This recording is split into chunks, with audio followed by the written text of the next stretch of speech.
बस ठीक है। ओम श्री गणेशाय नमः। आज श्री गरुड़ पुराणम नारायणं नमस्कृत्यं नरं चैव नरोत्तमं देवीं सरस्वतीं व्यासं ततो जयमुदीरयेत। भगवान श्री गणेश जी को नमस्कार है। श्री नारायण जी को नमस्कार करके, नरों में परम उत्तम नर को प्रणाम करके, भगवती श्री सरस्वती जी की वंदना करके, वेद व्यास भगवान श्री कृष्ण द्वैपायन को प्रणाम करके हम गरुड़ पुराण जी की इस पुण्यमयी कथा को पुनः आरंभ करते हैं। अभी तक की कथा में हमने आपसे भय को उत्पन्न करने वाले मार्ग की कथा कही कि किस प्रकार का यम मार्ग है, किस प्रकार की वहां पर प्रेतपुरियां हैं, कितने प्रकार के कष्ट प्रेतों को वहां पर दिए जाते हैं। उसके बाद यम मार्ग का वर्णन किया, नरकों में किस प्रकार से पापी आत्माओं को यातनाएं दी जाती हैं, ये कथा कहे। 21 प्रकार के प्रधान नरकों के बारे में आपको बताया। अब हम आपसे वैतरणी नदी व अन्य नरकों का वर्णन करेंगे। श्री गरुड़ उवाच कैर्गच्छन्ति महामार्गे वैतरण्या पतन्ति कये कहि पापेर्नरके यान्ते तन्मे कथ्य केशव। श्री भगवान उवाच सदैव कर्म निरतः शुभ कर्म पराङ्मुखा नरका नरकं यान्ते दुःखात् दुःखं भयात् भयम् धर्मराजपुरे यान्ते त्रिभिः द्वारेस्तु धार्मिकः पापास्तु दक्षिण द्वार मार्गेणैव व्रजन्ति तम् अस्मिन्नेव महादुःखे मार्गे वैतरणी नदे तत्र ये पापिनो यान्ते तानहं कथयामि ते। तो गरुड़ जी भगवान जी से फिर पूछते हैं कि हे भगवान, जीव किन प्रकार के पापों से, कौन से कर्म करने से नरकों में जाता है, किन पापों को करने से वैतरणी नदी में गिरता है, किन पापों से नरक में पड़ता है, ये सब कुछ विस्तार पूर्वक हमें बताइए। भगवान जी उत्तर देते हैं कि हे गरुड़ जी, जो शुभ कर्मों के विपरीत सदा अशुभ कर्म करते रहते हैं, अच्छे कर्मों के विपरीत सदा बुरे कर्म करते रहते हैं, वे लोग नरकों में जाकर पुनः नरकों में गिरते हैं और दुख के अनंतर पुनः दुखों को भोगते हैं। अर्थात पापी पुरुष सदा दुख आदि का अनुभव करते रहते हैं। धर्मराजपुर के 4 दरवाजे हैं, उनमें पूर्व का मार्ग, पश्चिम का मार्ग, दक्षिण का मार्ग और उत्तर का मार्ग, ये 4 मार्ग बताए गए हैं, जिनमें दक्षिण का मार्ग जो है वो पापी प्राणियों के लिए कहा गया है। अन्य मार्गों से जो उत्तर, पूर्व और पश्चिम का मार्ग है, इसमें से धार्मिक जन जाते हैं, और जो दक्षिण का मार्ग है इसमें पापी लोग जो हैं वो यमपुरी जाते हैं। आपत्तिदायक दक्षिण द्वार के मार्ग के बीच में एक वैतरणी नदी पड़ती है जो रक्त से भरी पूरी रहती है। उस नदी का जो जल है वो उसमें साधारण जल नहीं है, उसमें रक्त बहता है, उसमें केश रूपी शैवाल हैं और हड्डियों से व्याप्त उसके तट हैं। जो पापी पुरुष उसमें गिरते हैं उसको मैं कहता हूँ ब्रह्म घनाच सुरापाच गौ घना व बाल घात कहा स्त्री घाती गर्भपाती च ये प्रछन्न पापिना ये हरन्ति गुरोर द्रव्यम देव द्रव्यम द्विजस्य वा स्त्री द्रव्य हारिणो ये च बाल द्रव्य राच्ये। ब्रह्म हत्या करने वाले, मदिरा पीने वाले, गौ हत्या करने वाले, बाल घाते, स्त्री घाते, गर्भ को गिराने वाले, गुप्त रूप से पाप करने वाले, गुरु द्रव्य हर्ता, देव द्रव्य हर्ता, ब्राह्मण द्रव्य हर्ता, स्त्रियों को विश्वास दिलाकर उनके धन को हरण करने वाले, बालकों के धन को हरण करने वाले, द्रव्य उधार लेके बाद में न देने वाले, कोई बंधक रख लें, विश्वासघाती, जहर मिश्रित अन्न देकर मारने वाले, और औरों के अवगुण ग्रहण कर गुण की प्रशंसा न करने वाले, गुणवान पुरुष से ईर्ष्या रखने वाले, नीच पुरुष से स्नेह रख करके पुनः सत्संगति से विमुख मूर्ख रहे, वे पुरुष तीर्थों की, सत्कर्मों की, गुरुओं की और देवों की निंदा करने वाले, पुराण, वेद, मीमांसा, न्याय, वेदांत आदि को दूषण लगाने वाले, दूसरों को दुखी देख करके आप प्रसन्न होने वाले, सुखी को दुखी बनाने वाले, कड़वे वचन बोलने वाले, मन में बुरी बात रखने वाले, हित की बात भी ना सुनने वाले, शास्त्र की आज्ञा किसी भी समय ना मानने वाले, ऐसे अभिमानी मूर्ख जो है वो दिन रात यम मार्ग में चलते हैं। इस प्रकार यम मार्ग में चलते हुए जो पापी जीव यमदूतों की ताड़ना से वैतरणी नदी में जाकर के गिरते हैं, उनको मैं कहता हूं, जो अपने माता पिता, अपने गुरुओं का, अपने आचार्यों का अपमान करते हैं, वे लोग जो हैं वो वैतरणी नदी में गिरते हैं। इसलिए सभी बुद्धिजीवियों से निवेदन रहेगा कि अपने माता पिता को अपने ईश्वर के समान जो है वो समझना चाहिए, ईश्वर के समान ही उनकी भक्ति करनी चाहिए, उनका आदर सत्कार करना चाहिए। अगर वो गलत बोल भी रहे हैं तो भी आपको सात्विक धैर्य धारण करके उनकी बात को पहले सुनना चाहिए, फिर अपनी बात जो है वो रखनी चाहिए। नहीं तो फिर बहस का मुद्दा हो जाता है, लड़ाई झगड़े बढ़ जाते हैं। इसलिए अगर कोई बोल रहा है, गलत बोल रहा है, उसकी बात को बड़े सात्विक धैर्य धारण करके सुनिए, फिर अपनी बात रखिए। और खास करके माता पिता का जो है वो आदर करते रहिए, क्योंकि प्रथम गुरु, प्रथम ईश्वर हमारे माता पिता ही होते हैं। इन्हीं के कारण हम इस संसार में आए होते हैं, और इन्हीं के कारण हम जो हैं वो इस संसार में कई अच्छी बातें, बुरी बातें सीखते हैं कि किस प्रकार से हमें आचार व्यवहार समाज के अंदर करना चाहिए। फिर आपके शिक्षा गुरु होते हैं जो आपको विद्यालयों में, पाठशालाओं में मिलते हैं, शिक्षा स्कूल्स में मिलते हैं। और उसके बाद आपके दीक्षा गुरु होते हैं, वो आपका आध्यात्मिक गुरु होता है, वो सबसे ज़्यादा महत्वपूर्ण कहा गया है। लेकिन फिर भी जब तक शिक्षा गुरु, दीक्षा गुरु नहीं मिलते, खास करके दीक्षा गुरु नहीं मिलते, तब तक आपको अपने माता पिता को ही अपना गुरु मानना चाहिए। सभी से निवेदन ये भी रहेगा कि आपको आध्यात्मिक गुरु अवश्य ही बनाना चाहिए। किसी अच्छे गुरु को, किसी अच्छे साधु को, किसी अच्छे संत को, किसी अच्छे ब्राह्मण को अपना आध्यात्मिक गुरु बना करके उनसे गुरु मंत्र लेकर के फिर उसका उच्चारण जो है वो नित्य प्रति करना चाहिए। इससे आपके जीवन सफल होगा, आपको इष्ट सिद्धियों की प्राप्ति होगी, आपका इष्ट बलवान बनेगा, सुदृढ़ होगा, कई प्रकार की नकारात्मक ऊर्जा का ह्रास होगा, घर में सुख समृद्धि रहेगी, और आप ईश्वर के बताए मार्ग पर चलने में अग्रसर होंगे। आपका इष्ट जो है आपके साथ रहेगा, आप अपने इष्ट के छत्र छाया में अपने जीवन को व्यतीत करेंगे। इसलिए दीक्षा गुरु आपने अवश्य बनाना है। इसके बाद भगवान जी आगे बोलते हैं कि अच्छे स्वभाव वाले, द्वेष करने वाले, द्वेष से पतिव्रता स्त्री का त्याग करने वाले पुरुष जो हैं वो वैतरणी नदी में पड़ते हैं, और सत्पुरुषों की जो निंदा करता है वे मनुष्य जो हैं वो वैतरणी नदी में गिरते हैं। ब्राह्मण को यह कहकर कि तुमको मैं इस प्रमाण से दान दूंगा, तो फिर बाद में उस प्रकार का दान नहीं देता। कोई प्राणी ब्राह्मण को घर में दान देने के लिए बुला करके बाद में तुमको दान नहीं दूंगा ऐसा कहने वाले लोग वैतरणी नदी में सदा निवास रहते हैं। इसलिए दान इत्यादि का कार्य करना है। कोई आदमी आप अन्यों को देकर आप ही हर लेता है, कोई दान देने के बाद दुख मानते हैं कि व्यर्थ दान किया, इनको देने से कुछ भी नहीं हो सकता, और दूसरे की जीविका को हर लेता है, दूसरे को दान देने से कोई रोकता नहीं है। यज्ञ का विध्वंस करने वाले जो कोई हैं, कथा कहने वाले के बीच में विघ्न करते हैं, दूसरे के अन्न वाले क्षेत्र को हर लेते हैं, कोई ग्राम सीमा को चुराते हैं, जिस देश में गायें चरती हैं उस जगह खेती करते हैं, तो ये लोग जो हैं वो वैतरणी नदी में गिरते हैं। इसलिए कथा जब हो रही है वहाँ बातचीत नहीं करनी चाहिए, और जो है वो किसी के जो है वो खेतों के साथ अपनी खेतों की सीमाएं लगती हैं, तो वहाँ पे जो है वो आपने खुदाई करके दूसरे की सीमा को अपने खेत की सीमा में नहीं मिलाना है। करते हैं कुछ लोग ऐसा, लेकिन ये सभी चीज़ें जो हैं वो हमें वैतरणी नदी को प्राप्त कराती हैं। इसलिए जितना हो सके उतना अच्छा करना चाहिए।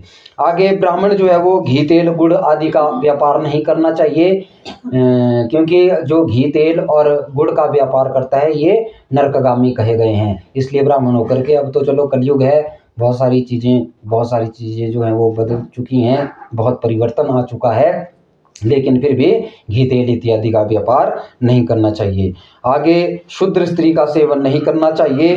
वेदोक्त यज्ञ बिना पशु हिंसा अपने लिए जो करता है वो वैतरणी नदी में गिरता है। इसलिए पर स्त्री का जो है वो सदैव ही जो त्याग करना चाहिए, और शूद्र स्त्री से भी जो है वो त्याग करना चाहिए।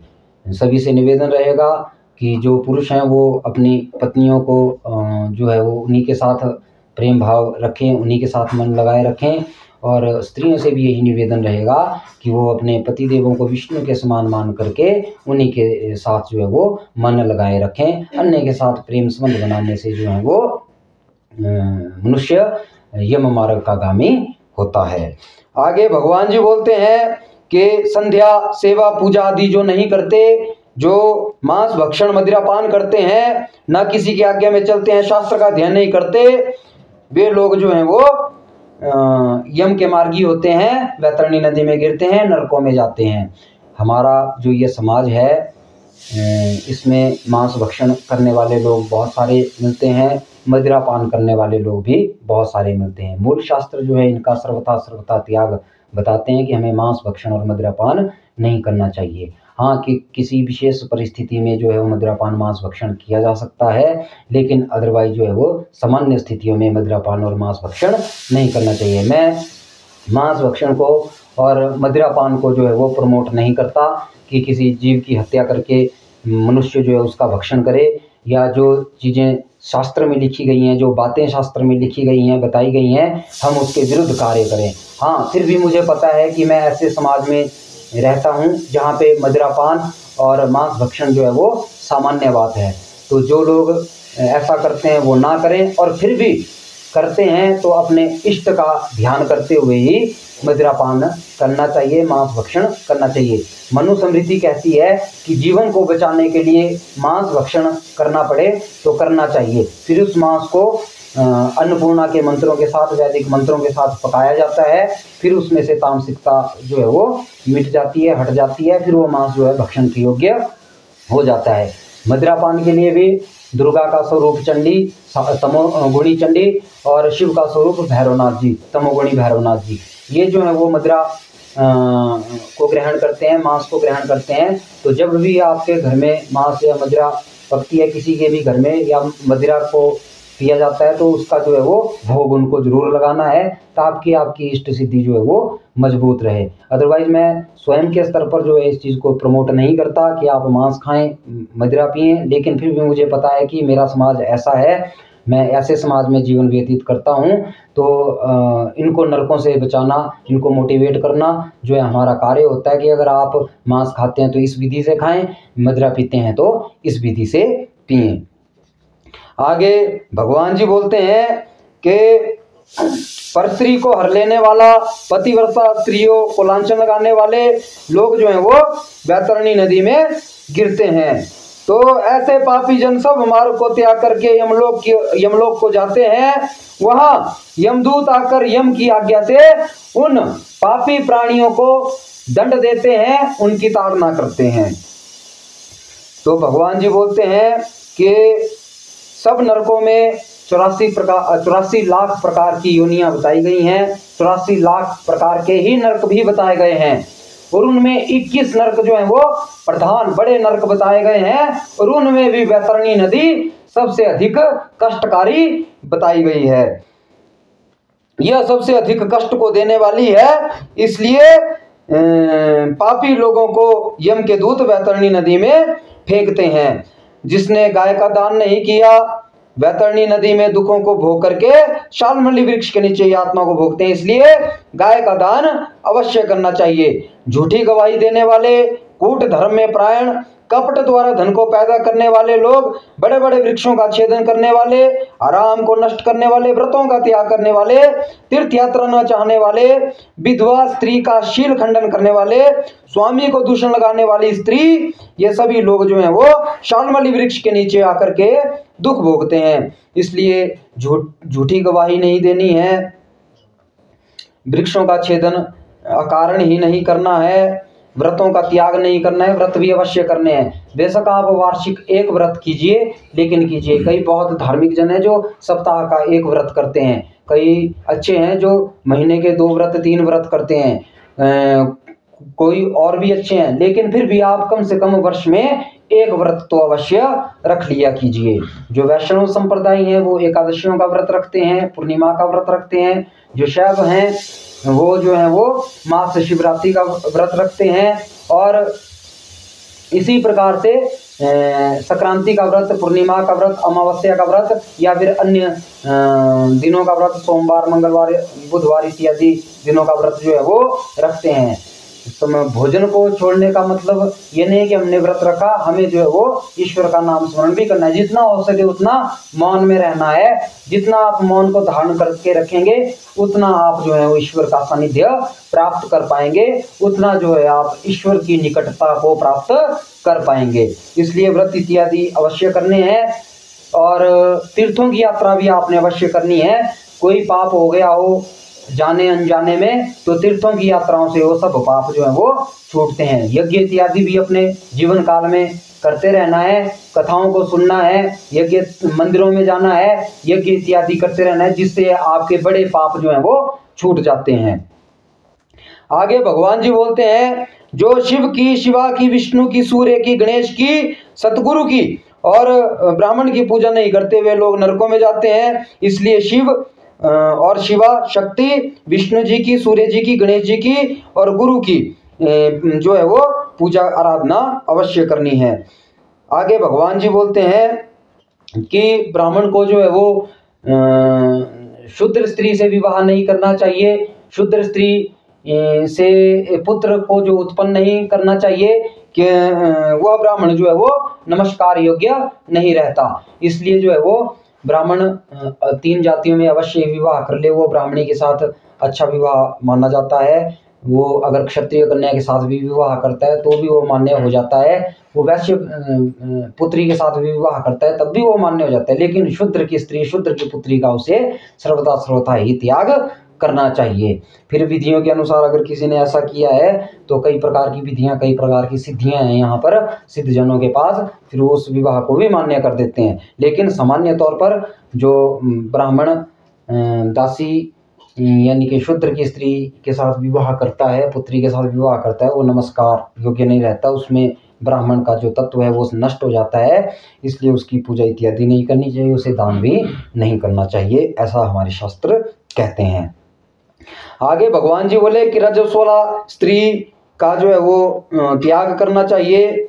और इसके बाद भगवान जी बोलते हैं, जो धनुष खंग आदि शस्त्र बनाने वाले हैं, शस्त्र आदि बेचने वाले हैं, वो लोग नरकों में जाते हैं। इसलिए इष्ट सिद्धियों को करते रहिए, दीक्षा गुरु अवश्य बनाइए। आगे भगवान जी बोलते हैं कि जहर को बेचने वाले लोग नरकों में जाते हैं, इसलिए जो है वो दीक्षा गुरु बनाइए, इष्ट सिद्धियों को प्रबल कीजिए। और जो अनाथ पर दया नहीं करने वाले हैं, सत्पुरुषों से द्वेष करने वाले हैं, अपराध बिना दंड देने वाले सब लोग नरकों में जाते हैं। इसलिए जो है वो सदकर्म करते रहना चाहिए। आगे भगवान जी बोलते हैं, अध्यात्म विद्या देने वाले गुरु की बातें अवश्य माननी चाहिए, पुराण वक्ता का सत्कार करना चाहिए, प्रेम का नाश नहीं करना चाहिए, मित्रद्रोह नहीं करना चाहिए, विवाह को, देवता को, यात्रा को, तीर्थ को जाते समय लोगों के साथ चलने वाले पापी पुरुष यदि लूट ले तो नरकों में जाते हैं। किसी के घर में, ग्राम में, वन में अग्नि लगाने वाले यमदूत पकड़ करके अग्नि कुंड में डाल करके पकाते हैं। वहां तलवार, सरीखे जैसे पत्थर देह पर गिरने से शरीर कटने लग जाता है। तब यमदूत कहते हैं कि हे प्रेत, इस ठंडी छाया में बैठ करके सुख से निद्रा करो। उसको जब बहुत प्यास लगती है तब जल पीने की याचना करता है। तब पापी प्राणी को वहां पर यम के दूत तपा हुआ तेल जो है वो पीने को देते हैं। वे दूत कहते हैं कि इस प्राणी को पियो, अन्न भक्षण करो। उस प्राणी के पीने से उसी क्षण पेट की आंतड़ियां जल जाती हैं, इससे देह नीचे गिर जाता है।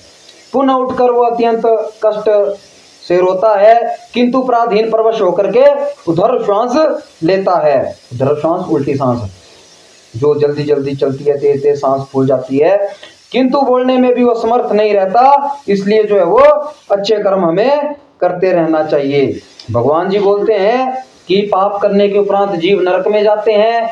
नरक में जाने के उपरांत जब उनके पाप क्षीण हो जाते हैं तो पुनः इस मृत्यु लोक पर आते हैं, यहाँ पुनः पाप करते हैं, फिर नरकों में जाते हैं। तो पापी प्राणियों का नरकों से इस लोक में आना, इस लोक से नरकों में जाना, ऐसा चक्र ये चला रहता है, लगा रहता है। इसलिए हमें जो है वो पाप कर्म नहीं करने चाहिए।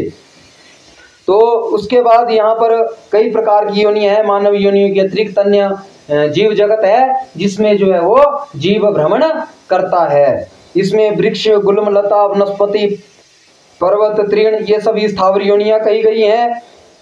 कीड़े मकोड़े, पशु पक्षी, मछली आदि देव निर्मित 84 लाख योनियों में जीव जो है वो भ्रमण करते हैं।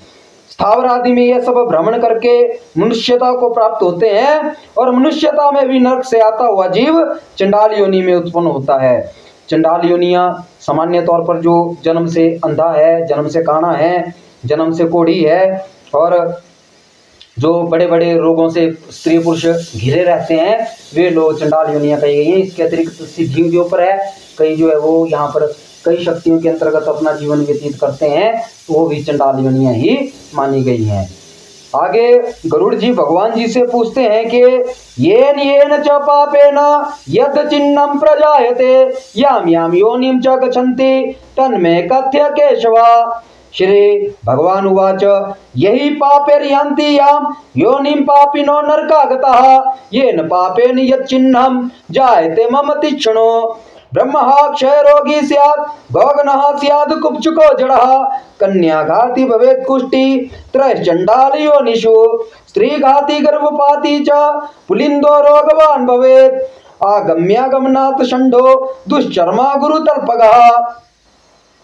आगे गरुड़ जी भगवान जी से कहते हैं कि हे भगवान, जिन जिन पापों से मनुष्य को जो जो चिन्ह प्राप्त होता है और जो जो उन योनियों में जाते हैं वो हमसे कहिए।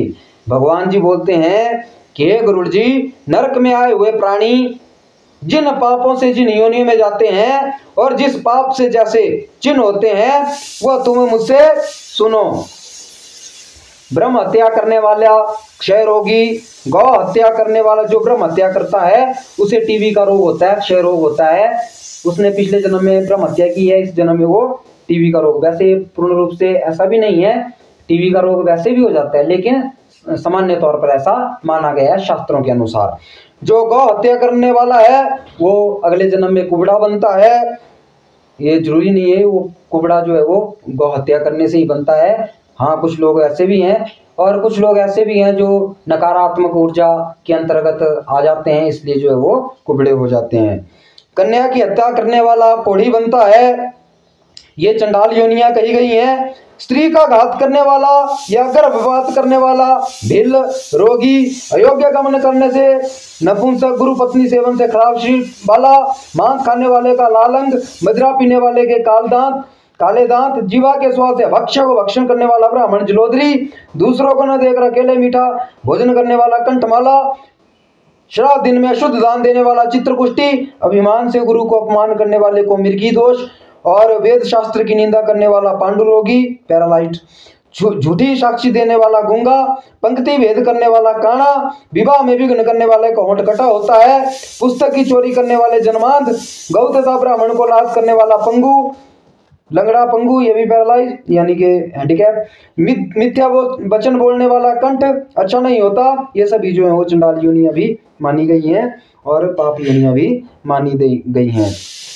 जो झूठी बात बोलता है वो अगले जन्म में गूंगा बनता है, और जहर देने वाला जो है अगले जन्म में मूर्ख तथा पागल बनता है।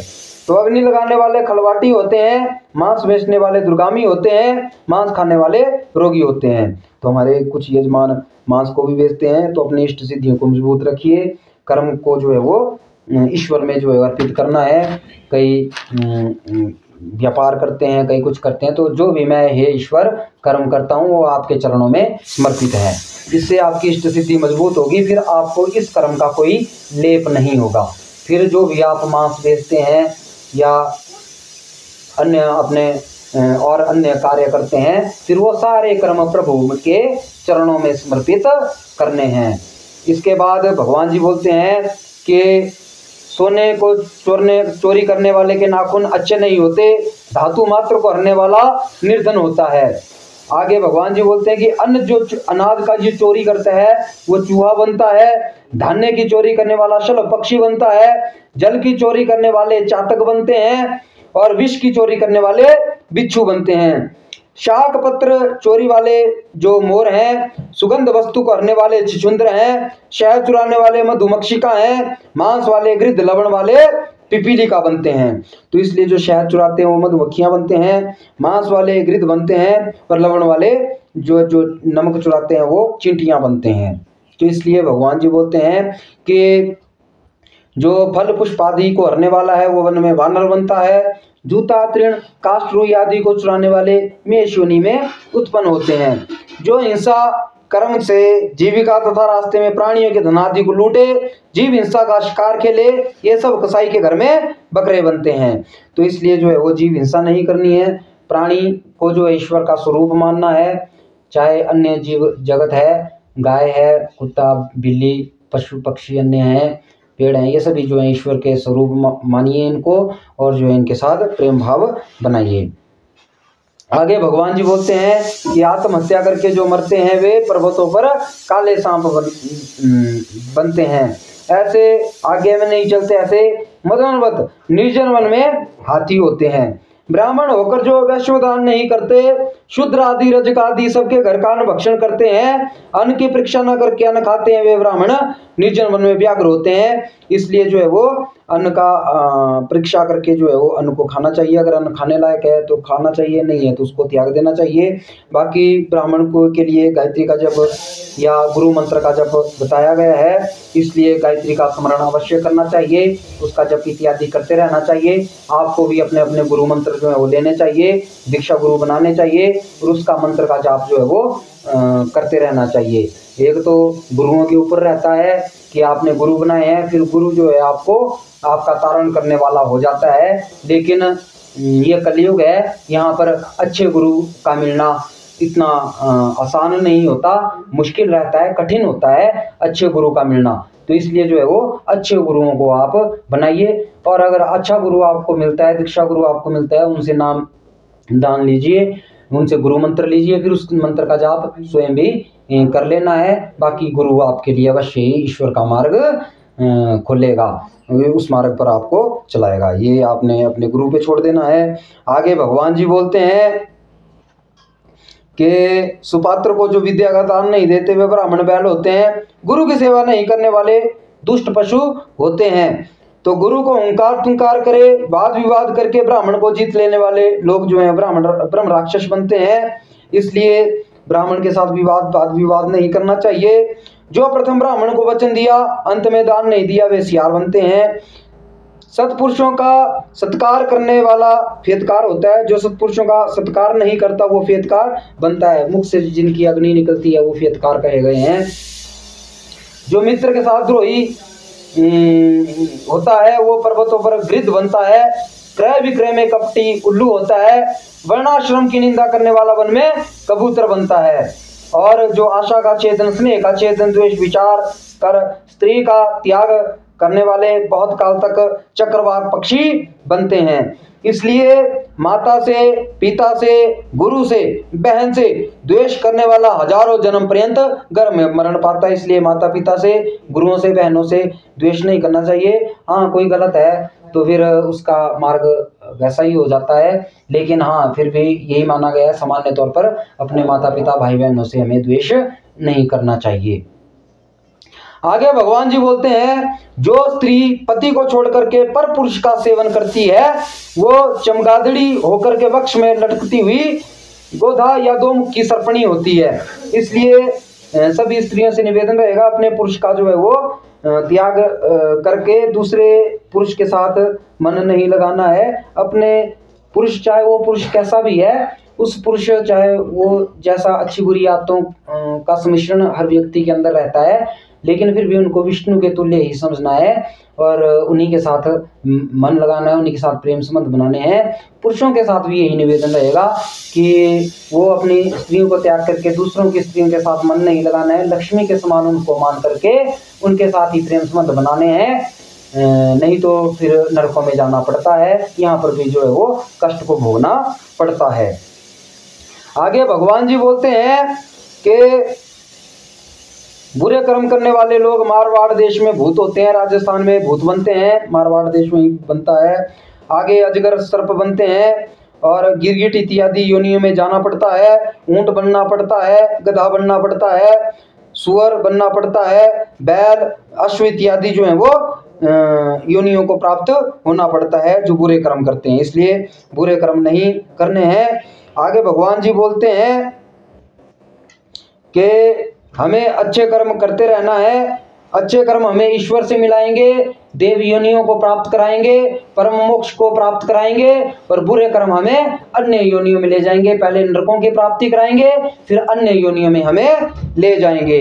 आगे भगवान जी बोलते हैं कि जो पर स्त्री को चुराता है, किसी की धरोहर को ले लेता है, ब्राह्मण के धन को हरण करने वाले नरक दुख भोग करके पश्चात ब्रह्म राक्षस होते हैं, ये सभी लोग जो हैं वो नरकों के गामी होते हैं। इसलिए किसी के धन को नहीं भोगना है और जोर जबरदस्ती नहीं करनी है, और अन्य प्रकार के बुरे कर्म जो मैं गिनवा रहा हूँ वो नहीं करने हैं, जितना हो सके उतना अच्छा करना है। लोहे का चूर्ण तथा पत्र चूर्ण जहर आदि को प्राणी पचा सकता है, पर ब्राह्मण के धन को त्रिलोकों में स्थित कौन पुरुष पचा सकता है। राजा ब्राह्मण को हर उस धन से अपनी सेना तथा हाथी घोड़े आदि को रखे तो सब सेना युद्ध होते समय भाग जाती है, जैसे बालू का पुल मेघ बरसने से नष्ट हो जाता है। देव द्रव्य भक्षण से, ब्राह्मण धन हरण से, ब्राह्मण कुल का अनादर करने से कुल का नाश होता है। वेद पुराण को पढ़ा हुआ ब्राह्मण अपने पास रहता हो उसको जो छोड़ दे, अन्य दूसरों को दान देने वाला जो है उसका नाम अतिक्रम है। आगे भगवान जी बोलते हैं कि अगर अपने कुल का ब्राह्मण विद्वान है तो उसे नहीं त्यागना चाहिए, लेकिन अपने कुल के ब्राह्मण से अधिक विद्वान ब्राह्मण आपको मिल जाता है तो फिर जो है वो अपने कुल के ब्राह्मण को भी त्यागा जा सकता है, क्योंकि जलती अग्नि को छोड़ करके राख में कोई भी हवन नहीं करता। क्यों? तो जो अगर अपना ब्राह्मण बहुत अच्छा है, बहुत ज्ञानी विद्वान है, इष्ट सिद्धियों से परिपूर्ण है, तो उसका जो है त्याग नहीं करना चाहिए। लेकिन अपना कुल ब्राह्मण जो है वो गलत है और इष्ट सिद्धियों से परिपूर्ण नहीं है, उससे अधिक विद्वान व्यक्ति जो है संसार में आपको मिलता है, समाज में आपको मिलता है, तो फिर जो है वो कुल के ब्राह्मण का त्याग जो है वो किया जाता है। आगे भगवान जी बोलते हैं, ब्राह्मण का अपने द्वारा अन्य से प्राप्त भूमि का जो हरण करता है वो 60,000 वर्ष पर्यंत जो है वो नरकागामी होता है। इसलिए जो है वो बुरे कर्म नहीं करने हैं। पृथ्वी का दान, भूमि का मालिक जो है वो भूमि का दान करना चाहिए, या अपने सामर्थ्य के अनुसार जो है वो दान करना चाहिए। इसमें भूमि का, वाहन का, जमीन, अन्न का, धन का, स्वर्ण का, गौ का और वचनों का दान, ये सब कुछ अगर कोई मिल जाता है तो राम कृष्ण, हरे कृष्ण, जय श्री राम इत्यादि या नमस्कार प्रणाम करके भी जो है आप जो है पुण्य अर्जित कर सकते हैं।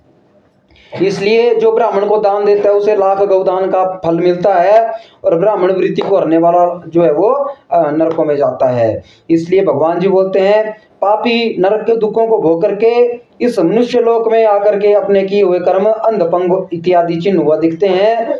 कोई कीड़ा बनता है, कोई कुत्ता, पशु, पक्षी, चंडाल आदि योनियों में दिखते हैं, और महान रोग से युक्त हो इन पूर्व में कई हुई योनियों से उत्पन्न होते हैं। तदंतर 1000 जन्म पर्यंत शरीर को प्राप्त करके पक्षी बनते हैं। उस योनि में दृष्टि, शीत ताप आदि का दुख भोग करके शुभ अशुभ कर्म भोगने के लिए मनुष्य जन्म पाते हैं। इस क्रम से स्त्री और पुरुष के प्रसंग से जीव गर्भ में प्राप्त होकर के गर्भ के दुख आदि से मरण पर्यंत दुखों को भोग करके फिर मृत्यु को प्राप्त होता है। जन्म के बाद वो स्वदेज उद्भिज अंडज जरायुज सब प्रकार के प्राणी शीर्षधारी मात्र को होता है। इस संसार चक्र की प्रवृत्ति ऐसी ही है। जिस प्रकार घंटों यंत्र भ्रमण करता है, एक घड़ी होती है उसकी सुई जो है वो घूमती रहती है, वैसे ही जो है वो मानव का जो जन्म है और मृत्यु का चक्र है, जन्म और मृत्यु का चक्र इसी प्रकार से चलता रहता है। तो इसलिए भगवान जी बोलते हैं दान ना करने से जो है लोग अगले जन्म में निर्धन बनते हैं, पाप करते हैं और उस पाप के प्रभाव से नरकों में जाते हैं। नरक से आकर फिर पुनः इस संसार में निर्धन बनते हैं और निर्धन बन करके जो है वो पाप करते हैं, फिर नरकों में जाते हैं। इसलिए हे गुरु जी, अपने किए हुए शुभ अशुभ कर्म अवश्य भोगने पड़ते हैं। अनेक कल्प व्यतीत हो जाते हैं, फिर भी बिना भोगे कर्मों का नाश नहीं होता। इसलिए जो है वो आपने अच्छे कर्म जो है वो करते रहना है। आगे गरुड़ जी भगवान जी से कहते हैं कि कथम उत्पद्यते मातुर जठरे नरकागतः गर्भादि दुःखम यत् भुंक्ते तन्मे कथ्य केशवा। श्री विष्णुर्वाच स्त्री पुंसोस्तु प्रसंगेन निरुद्धे शुक्र शोणिते यथायं जायते मर्ते तथा वक्ष्याम्यहं तव ऋतु मध्ये हि पापानां देवतपत्तिः प्रजायते इंद्रस्य ब्रह्महत्यास्ति यस्मिन् तस्मिन् दिनत्रये प्रथमे हनि चांडाली द्वितीय ब्रह्मघातिनी तृतीय रजकीयेत नरकागत मातरः कर्मणा देवनेत्रेण जंतुर्देहोपपत्तये स्त्रिया प्रविष्ट उदरम पुंसो रेत गणाश्रया। तो गरुड़ जी आगे भगवान जी से पूछते हैं कि हे भगवान, इस संसार में धार्मिक जन और दुष्ट जन दोनों ही आते रहते हैं, जाते रहते हैं। दोनों का आने का कारण एकमात्र माता का पेट है, माता का गर्भ है। माता के गर्भ से ही पापी प्राणी भी उत्पन्न होते हैं और माता के पेट से ही धार्मिक जन भी उत्पन्न होते हैं। तो जो नरकों से आया हुआ जीव है उसकी माता के पेट में किस प्रकार से उत्पत्ति होती है और गर्भादि दुखों को कैसे भोगता है, वो सब हमसे कहिए। भगवान जी बोलते हैं कि स्त्री पुरुष संगम करने से जो है वो माता के गर्भ में जीव उत्पन्न होता है। तो स्त्री के ऋतुकाल के मध्य में पापी पुरुष के शरीर की उत्पत्ति होती है। तो ऋतुकाल सामान्य स्तर पर 16 रात्रि का माना गया है। 16 रात्रियों में जैसे स्त्री भांडेवार हो जाती है, तो भांडेवार जब वो होती है उसको कहा जाता है कि आरंभ में 7 दिन का था सतयुग में कि 7 दिन जो है स्त्री का संग नहीं करना चाहिए, या स्त्री से जो है वो, हालांकि उसमें हम अस्पृश्यता का भाव ले आते हैं कि अनटचेबिलिटी का, कि उससे हालांकि वो प्रकृति जो इष्ट है हमारा, जो प्रकृति है और ईश्वर है, इसका सामंजस्य, इसका समायोजन ये जो है स्त्री को रेस्ट मोड पे भेज देता है कि उससे काम नहीं करवाया जा सकता, कि वो काम ना करे। ऐसा वो अपने कमरे में रह सकती है, वो उसका भोजन पानी अन्य पकाए और वो स्नान इत्यादि कार्य कर सकती है, अपने वस्त्र वो धो सकती है, अन्य कार्य उसको नहीं करना चाहिए। क्योंकि ईश्वर जो प्रकृति है वो नहीं चाहती कि जिसको हमने रेस्ट मोड पे भेजा हुआ है वो रेस्ट मोड जो है वो प्रभावित हो, इसलिए वो पूजा इत्यादि कार्य नहीं करती, घर का भोजन इत्यादि नहीं पकाती। ऐसा नहीं है कि अगर वो भोजन पकाए तो उसमें छू हो गई, उसको खाया नहीं जा सकता, ऐसा नहीं है। लेकिन उसको ईश्वर नहीं मानता, उसको इष्ट नहीं मानता, क्योंकि जब आपको रेस्ट करने के लिए कहा गया है, आपको विश्राम करने के लिए जो है वो 4 रात्रियां 3 रात्रि या 6 रात्रियां कहा गया है, तो आप क्यों काम कर रहे हैं। वो अपने उनके शब्द आस्था है कि वो गौ की सेवा कर सकती हैं, गाय को घास दे सकती हैं, गोबर उठा सकती हैं और भूमि की सेवा कर सकती हैं, अदरवाइज वो घर की सेवा। और ऐसा भी नहीं है कि उसको, मैंने देखा यहाँ पे अभी भी है कि स्त्रियां बेचारी, सर्दी है वो बाहर, ऊपर से पाला पड़ रहा है, वो बाहर आग जलाई है, वो ठंड रही है बेचारी और गौशाला में सोती हैं। ये ठीक है, उनकी अपनी परिपाटी है, वो बुरा नहीं है, लेकिन फिर भी जितना मैं समझ पाया हूँ ऋतुकाल को, वो वही है कि स्त्रियां अपने कमरे में आ जा सकती हैं। ऐसे दूसरे के कमरे में आने जाने से भी उनको कोई ऐसा नहीं है कि छू हो गई बड़ी भारी, उनके साथ टच हो गए तो ये है। लेकिन फिर भी प्रकृति ने उनको रेस्ट मोड पे भेजा हुआ है। वो आराम करे, विश्राम करे, जलपान इत्यादि अगर व्यवस्था है तो उसको ग्रहण करे, स्नान करे, अपने वस्त्र धोए, तो इसके अतिरिक्त उनसे काम नहीं करवाया जा सकता है। ऐसा नहीं है कि वो अगर अब हमारे घर में आएंगी रहेंगी, ये जैसे ये मेरा कमरा है, वो किसी स्त्री का कमरा है, वो भांडेवार है, वो अगर वो इस कमरे में आ गई तो मेरे को छू हो गई और मैं, ऐसा कुछ नहीं है।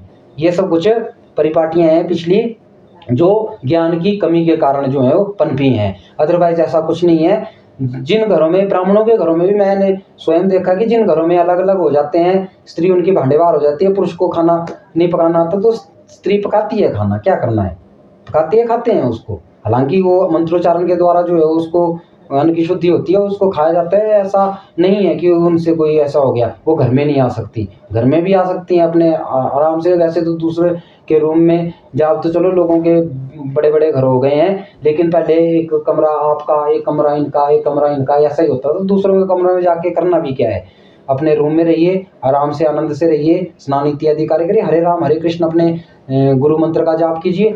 यही जो है प्रकृति आपसे यही चाहती है, इसलिए आपको रेस्ट मोड पे भेजा होता है। इसकी छू वैसी नहीं होती कि लड़ने लग गए, झगड़ने लग गए, तू आंगन से अंदर आ कैसे गई, तू कमरे के अंदर कैसे चली गई, तूने जो है मुझे छू लिया या मेरे वस्त्रों को या मेरे इसको छू लिया, वैसा नहीं है। वो खाना भी पका सकती है, ऐसी बात नहीं है, वो खाना भी पका सकती, लेकिन उसको ईश्वर जो है वो पसंद नहीं करता। ईश्वर पसंद नहीं करता कि हमने जब स्त्री को रेस्ट मोड पे भेजा हुआ है वो काम कर रही है। आवश्यक परिस्थितियों में वो कार्य कर सकती है, लेकिन अगर घर में और हमारे मेंबर हैं, फैमिली मेंबर हैं, तो वो जो है वो खाना इत्यादि का कार्य उनको करना चाहिए, पकाना चाहिए। तो ये है, बाकी सभी भ्रांतियां हैं कि उससे वो अस्पृश्यता हो गई, छू हो गई, ऐसा हो गया। ऋतुकाल में ऐसा कुछ नहीं है, ये इसमें बताया गया है। मुख्य रूप से इसमें संबंध बनाने की बात कही गई है कि स्त्री जो है वो प्रथम, द्वितीय, तृतीय दिन जो है वो जब ऋतुकाल में होता है तो इन दिनों में जो है वो संबंध नहीं बनाने चाहिए। एक बात सबसे बड़ी छू वो मानी गई। दूसरी बात वो मानी गई कि उसमें जो संतान उत्पन्न होती है, उससे जो संतान उत्पन्न होती है वो नरकों से आए हुए जीव जो है वो उत्पन्न होते हैं, इसलिए इन दिनों में संबंध नहीं बनाए जाते। सतयुग, द्वापर, त्रेता युग, इन 3 युगों में 7 दिन का विधान स्त्री का था। 16 रात्रि का ऋतुकाल माना गया, उसमें 6 रात्रि 7वें दिन नहा धो करके पवित्र हुई, उसके बाद ही जो है वो संतान उत्पत्ति के लिए संभोग आदि इत्यादि क्रियाएं की जाती हैं। कलयुग में 4 दिन का है, 4 दिन में स्त्री नहा धो करके पवित्र हो जाती है, वो पूजा पाठ इत्यादि कार्य कर सकती है 4 दिन में।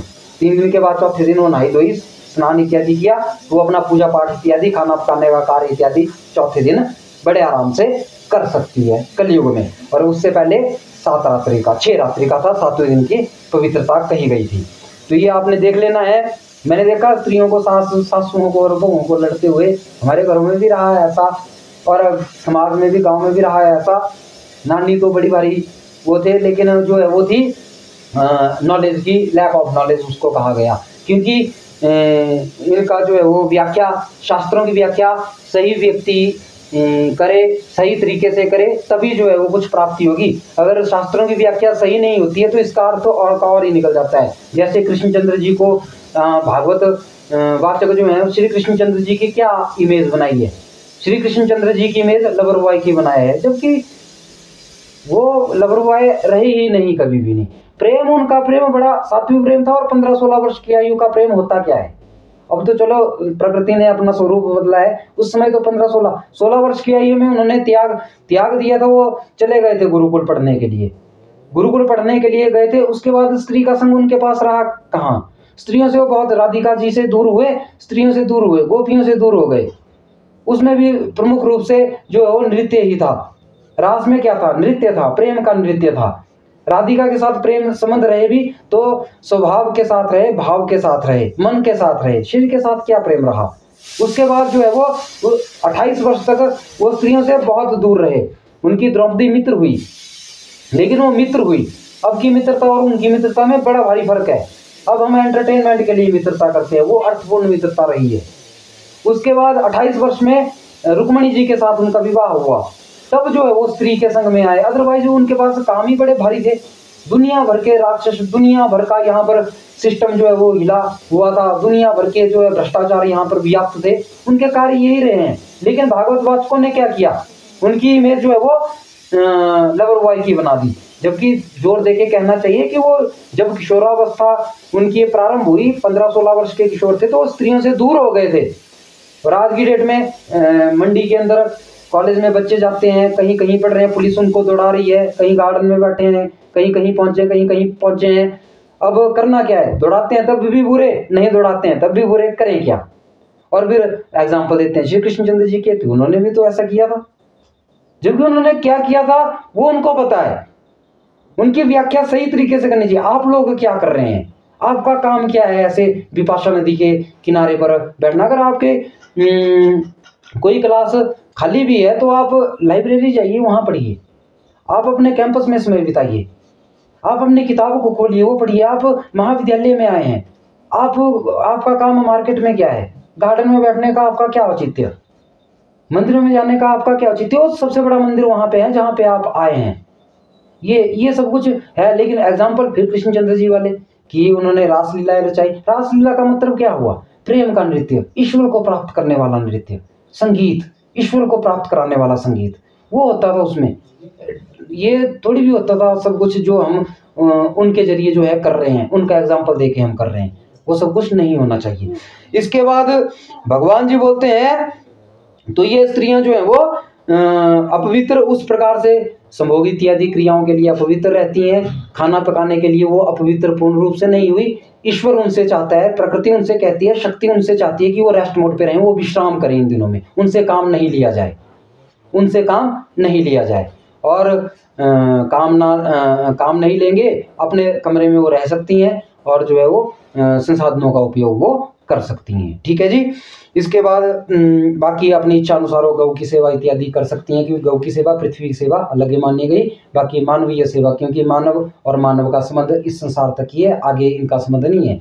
पिछले जन्म में ये पता नहीं क्या थे, ये क्या थे, इस जन्म में ये पति पत्नी बने हैं, लेकिन मानव तो अलग अलग ही रहे हैं, क्योंकि एक ने अपना मार्ग देखना है, एक ने अपना मार्ग देखना है। सिर्फ इस संसार में जो है वो कुछ वर्षों का 50, 60, 70 वर्षों का समय जो है इकट्ठे व्यतीत करना है, उसमें एक दूसरे का सम्मान भी करना है। फिर ऐसा भी नहीं है कि पुरुष जो है घर के अंदर बड़ा है या पत्नी जो है घर के अंदर बड़ी है ना, वो जो है दोनों समान है।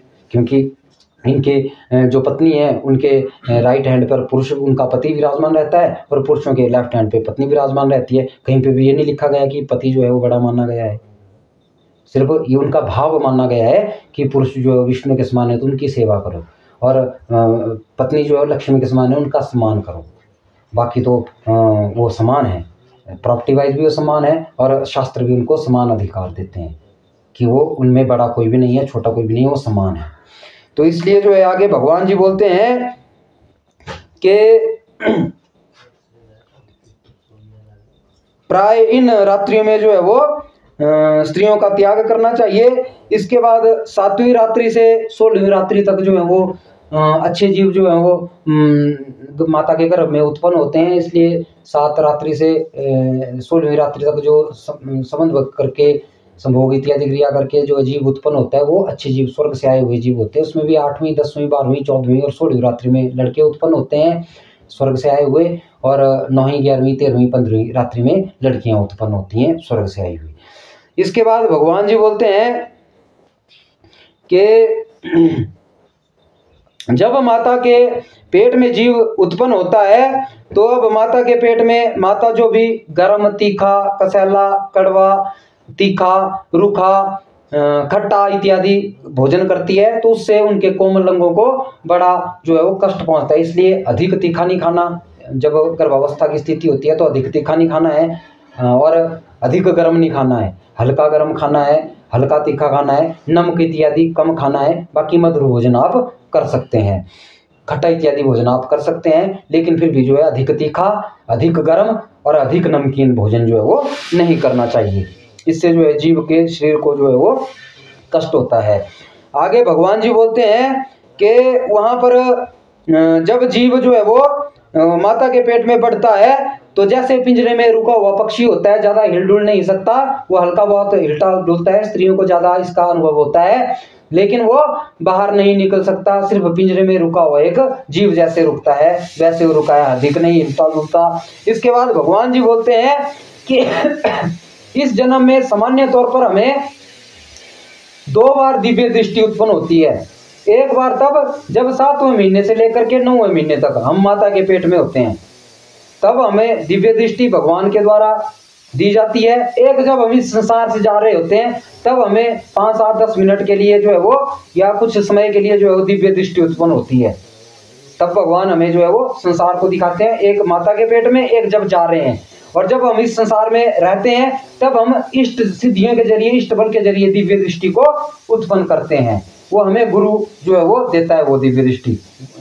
ये जो लोग नाम जप इत्यादि करते हैं, दीक्षा गुरु बनाते हैं, उनको वो दिव्य दृष्टि जो है वो प्राप्त होती है। अदरवाइज 2 बार सामान्य तौर पर और तीसरी बार जो है वो गुरु की सेवा भावना से, गुरु की कृपा से जो है वो दिव्य दृष्टि मिलती है।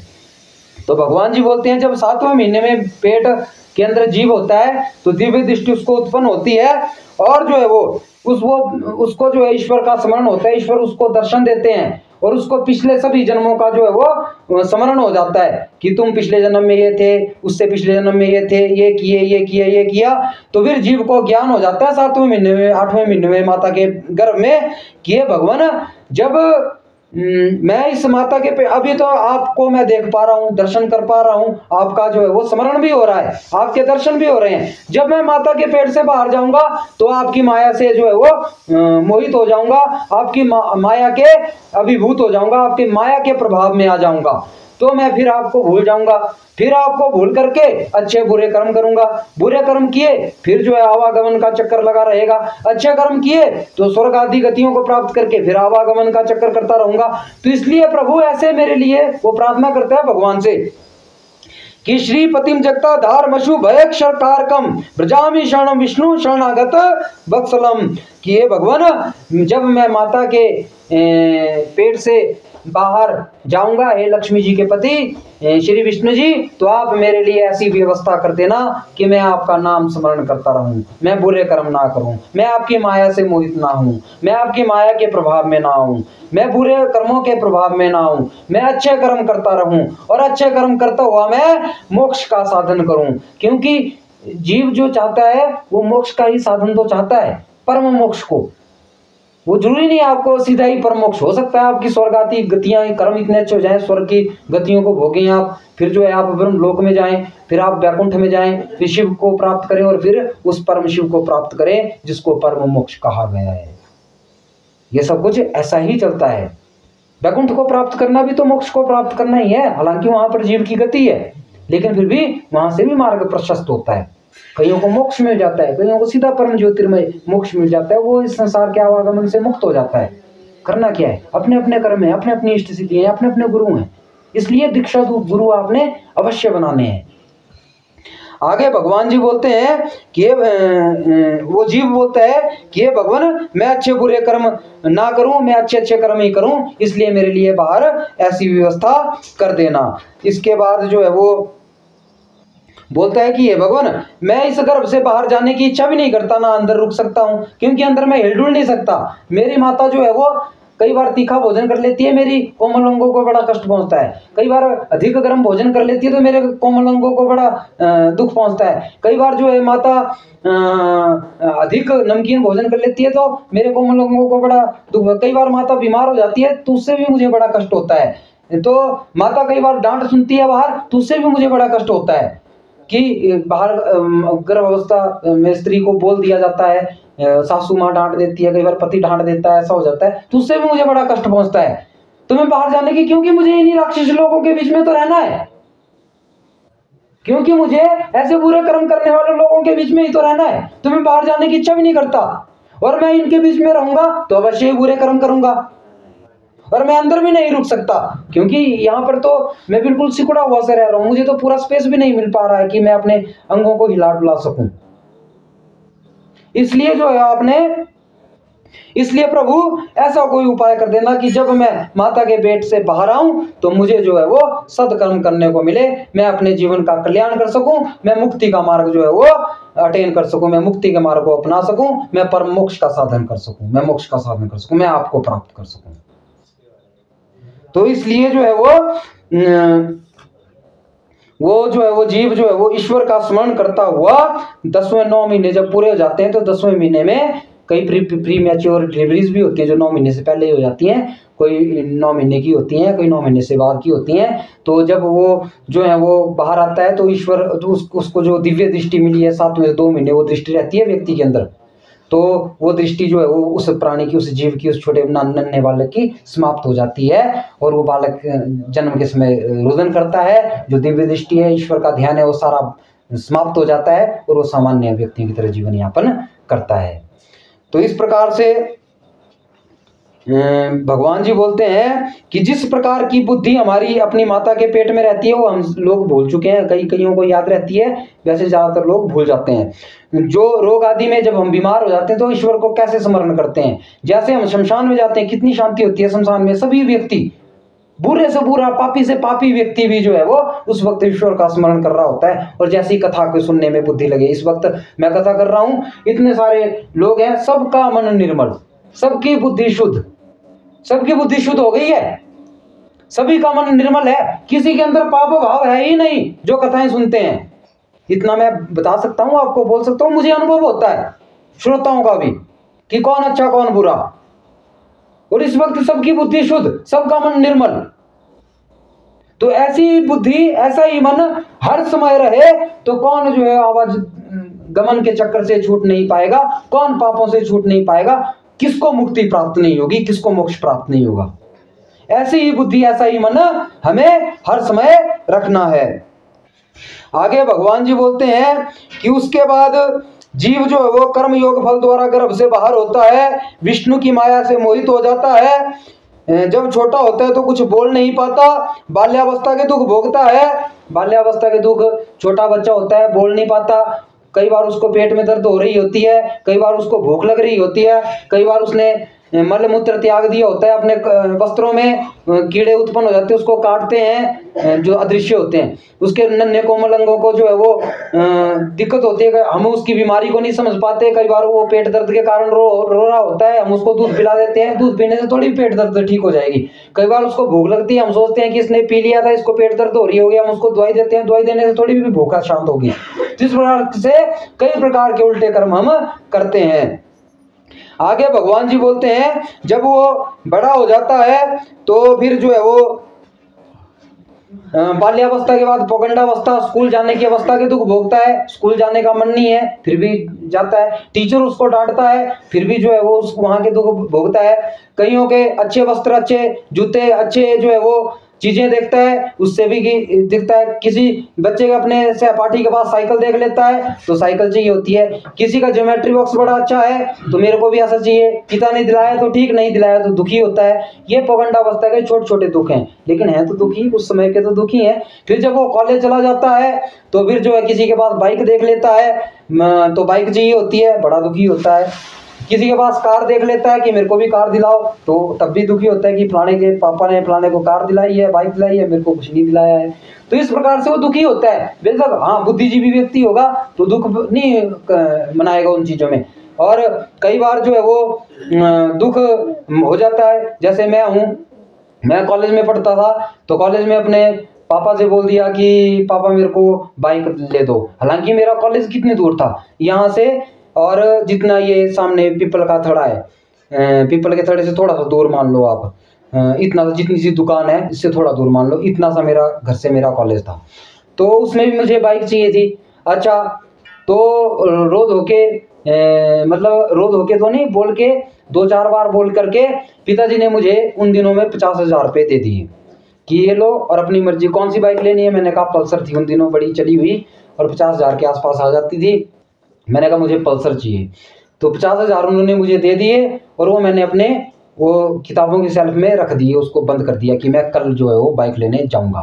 तो वहाँ अम्बाला, चंडीगढ़ और देहरादून या नारायणगढ़ ये नज़दीक क्षेत्र पड़ते थे। तो वहाँ से बाइक मिलती, हरियाणा में गाड़ियाँ सस्ती भी मिलती हैं हिमाचल से, तो मैंने रख दिया। अच्छा, शाम को मैं जॉगर्स पार्क चला गया घूमने फिरने के लिए। घूमने फिरने के लिए गया तो वहाँ पे मुझे सेकंड इनिंग्स मिलती थी। सेकंड इनिंग्स हमने नाम रखा हुआ था उन व्यक्तियों का जो रिटायर्ड पर्सन थे, उनको हम सेकंड इनिंग्स बोलते थे।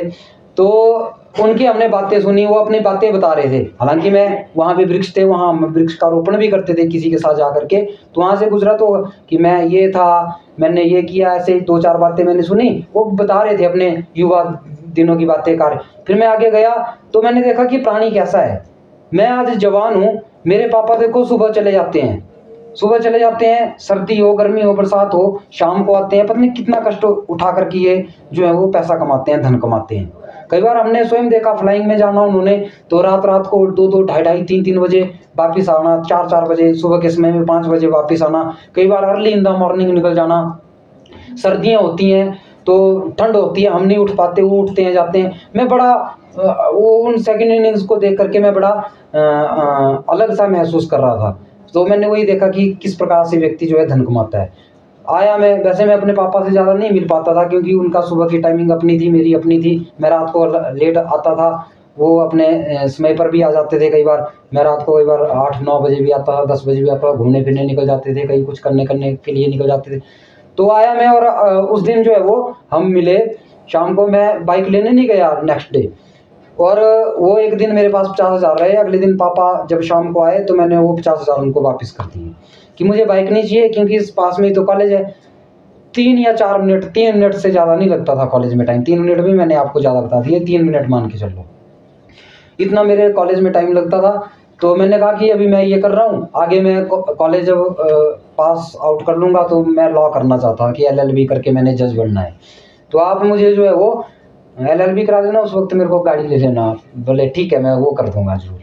मैंने कहा ठीक है जी। तो मैंने वो 50,000 वापस किए सिर्फ वो सेकंड इनिंग्स को अनुभव करके, कि वो बात कर रहे थे कि मैं ये वो था तो ये करके। लेकिन फिर भी कई लोग दुखी होते हैं, लड़ाई झगड़ा भी करते हैं, मेरे को बाइक नहीं ली, ये नहीं लिया। यहाँ पर ज़्यादातर ऐसा हो जाता है, युवा वर्ग जाता है, आज मुझे 500 चाहिए, आज मुझे 1000 चाहिए, मेरे को कॉलेज में मंगवाए हैं, ये करना है वो करना है। झूठ भी बोलते हैं। स्त्रियां महिला को मित्र बनाते हैं, फिर उनके फ़ोन की रिचार्ज भी करवाते हैं, फिर उनको पिक्चरें भी दिखानी होती हैं, थिएटरों में ले जाते हैं, मार्केट में शॉपिंग भी करानी है, वो भी अपने घर में ही लड़ झगड़ के पैसा लेते हैं। तो वो सब कुछ कार्य जो है हम युवावस्था में करते हैं।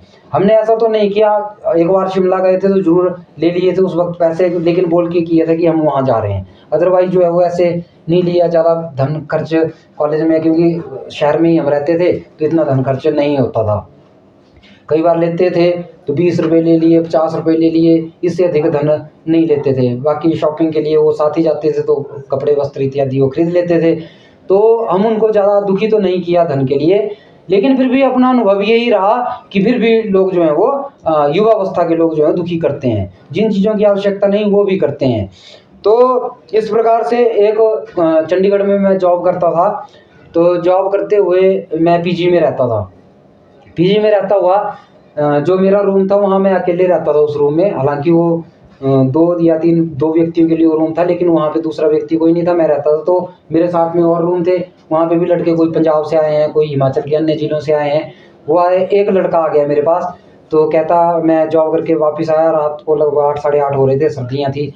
तो वो आया कि भैया आपके मोबाइल में बैलेंस है? मैंने कहा हाँ है, कि मुझे कॉल करनी है कहीं पे। मैंने कहा कर लीजिए। मैंने ये भी नहीं पूछा किसको करनी है किसको नहीं, मैंने कहा कर लीजिए।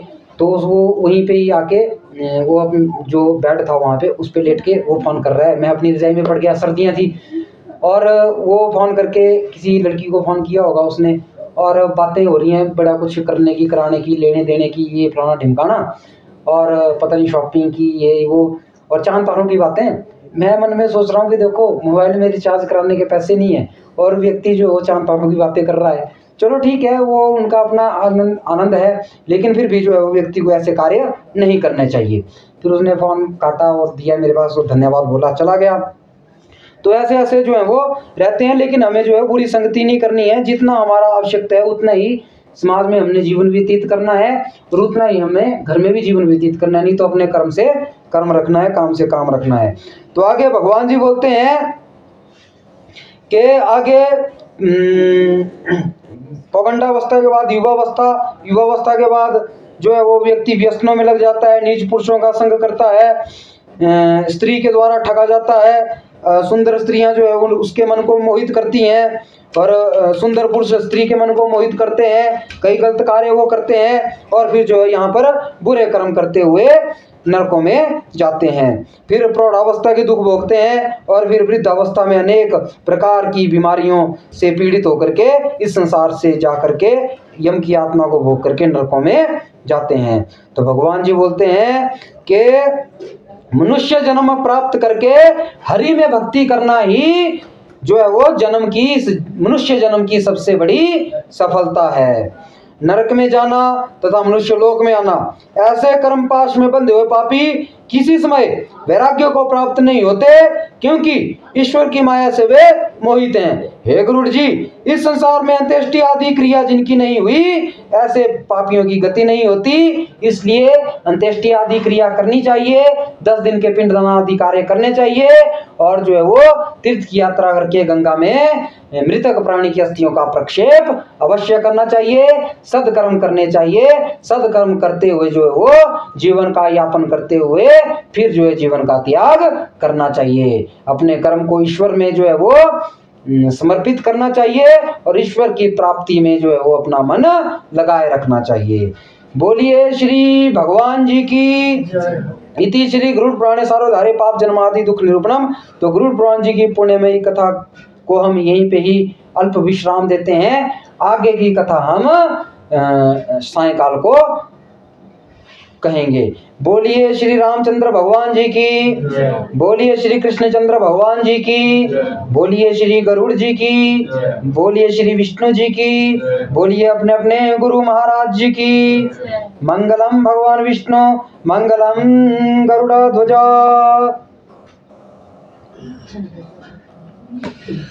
ये किया जी। इसके बाद किसी को कोई प्रश्न पूछना हो, कोई समस्या हो तो हम उसका समाधान करने का प्रयत्न करेंगे। आप पूछ सकते हैं।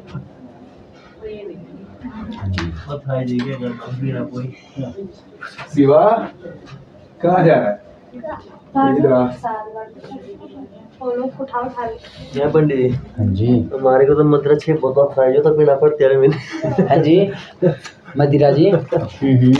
आपने वो जो मैंने आपको विधि बताई ना जी, विधि आप जब भी मदिरा